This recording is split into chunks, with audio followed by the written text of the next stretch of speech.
ज्येष्ठ नागरिक उपस्थित प्रेसिडेन्ट अध्यक्ष प्रेमसिंह गुरुजी, साथै आजका प्रमुख अतिथि एनएडब्ल्यू नेपाली एसोसिएसन उडुसाका अध्यक्ष प्रेमसिंह ज्ञान प्रसाद गुरुङजी लाई आज हामी स्वागत मन्तव्य साथै मञ्चमा आसीन सबै अन्य तथा जिम्मेवारीहरू आज विक्रम सम्वत 2082 जेठ 2 गते मे 16 तारिक 2025 साल शुक्रबारको दिन हो। हामी हाम्रा एनएडब्ल्यूका अध्यक्ष ज्ञान प्रसाद गुरुङज्यूलाई अनि हामी सबै उपस्थित वर्गलाई स्वागत गर्दै म केही कुराहरू स्वागत मन्तव्य भन्न चाहन्छु। ज्ञान प्रसाद गुरुङ नेपाली एसोसिएसन अफ उडुसाका अध्यक्ष ज्ञान प्रसाद गुरुङको 5 वर्ष 3 महिना कार्यकालमा उहाँले अरूलाई म भन्दिनँ एनएडब्ल्यूको कुरा, हामी सिनियर सिटिजनलाई उहाँले के गर्नुभयो अनि कस्तो कस्तो प्रकारले हामीलाई हेर्नुभयो भन्ने कुरा म हजुरहरूप्रति प्रस्तुत गर्दछु। 5 वर्ष 3 महिना कार्यकालमा उहाँले हामीलाई ज्येष्ठ नागरिक सिनियर्सका दाजुभाइहरूलाई माया दया उहाँको ज्येष्ठ नागरिकलाई हेर्ने दृष्टिकोण करुणादायक रह्यो। उहाँको अवधिमा हामी सिनियर सिटिजनको बिचमा यस्तै प्रत्येक शुक्रबार मिटिङमा महिनाको 1-2 दफा आएर उहाँले हामीलाई सरसल्लाह दिनुहुन्थ्यो, दिइरहनु भएको छ। उहाँको अवधिमा हामीलाई सिनियर सिटिजनको बिचमा मिटिङमा उहाँले समय समयमा उपस्थित भई सल्लाह सुझाव साथै एनएचएस का नेशनल हेल्थ एंड सर्विस यो बेलाको टीडब्ल्यूपी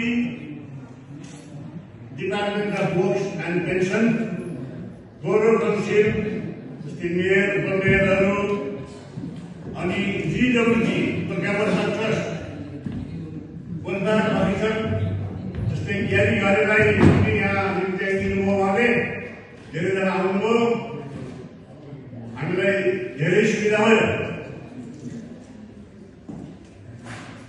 अनि अहिले हालसालमा क्याप्टेन निर्मल गुरुङ आउने भन्नुभएको थियो। यो हप्ता उहाँ चाहिँ अचानक नेपाल जानु हुनाले आउन सक्नुहुन्न। यो पनि उहाँले नै गर्नुभएको हो। अब आउने महिनामा निर्मल गुरुङलाई पनि हामी यहाँ निम्त्याउँछौँ र अरू कुराहरू गोर्खा वेलफेयरको विषयमा धेरै कुराहरू थप जानकारी पनि छ। उहाँको दौरानमा हामीलाई हेर्ने के कुरामा सुविधा मिलाइदिनु हो। पासपोर्ट राजधानी रिन्यू नेपालमा राजदूतसँग मिलाप राखेर उहाँहरूको टिम यस सिन्धनमा आई नयाँ पासपोर्ट बनाउने काम भयो। यो 22 सालमा भयो, 23 सालमा पनि भयो, 24मा पनि भयो अनि हिजो अस्ति हालसालै 25 सालमा 2025 सालमा पनि भयो। यस्तो उपलब्धि मिलाउन सक्ने मान्छे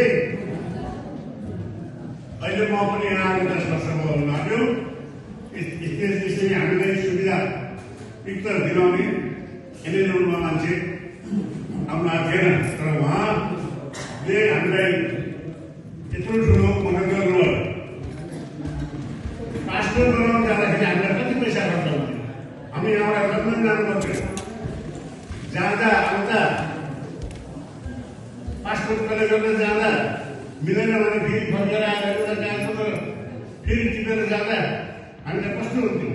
र उहाँले हामी सम्पूर्ण दाजुभाइको ज्येष्ठ नागरिकहरूको अहिले पासपोर्ट चाहिँ सबैको नयाँ छ।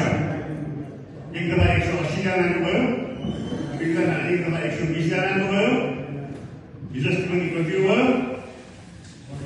यस्तो उपलब्धि काम हामीलाई उहाँले गराइदिनु भयो। र यस्तै प्रकारले राष्ट्रिय चाड, हाम्रो राष्ट्रिय चाड दसैँको पार्टी अर्गनाइजेसन गर्नु अति ठुलो पार्टी हामी वेस्टमिनिस्टरमा दसैँको पार्टी मनाउन गयौँ। यो हाम्रो लागि भयङ्कर ठुलो। हामी वेस्टमिनिस्टर यादीमा जानुलाई कति पैसा लाग्छ, तर उहाँले हामीलाई सिटीमा अनि मेरोहरू लगाएर गर्थेँ। हामीलाई फ्री एन्ट्री थियो, भोज पनि फ्री थियो। अनि त्यहाँ मान्ने जान्ने मान्छेहरू आउनु भएको थियो, उहाँसँग हामीले भेटघाट पनि गयौँ। वेस्टमिनिस्टर हेर्ने मौका हामीलाई ठुलो उपलब्धि मिलेको हो। त्यसै प्रकारले अर्को उहाँले गर्नुभएको हामी सिनियर सिटिजनलाई यो हलको पैसा पनि तिर्न नपर्ने अहिले हालमा बनाइदिनु भएको पनि उहाँकै पहलबाट हो, उहाँकै पहलबाट हो। अनि साथै इन्टरनेसनल वुमन्स डे हामी मनाउन यहाँ फिनल्यान्डको फोरम काउन्सिल च्याम्बरमा पनि गयौँ। त्यो पनि हाम्रो लागि एउटा उपलब्धि हो। हामी त्यो भित्र कहिले पैसा दिनौँ। जस्तै हाम्रो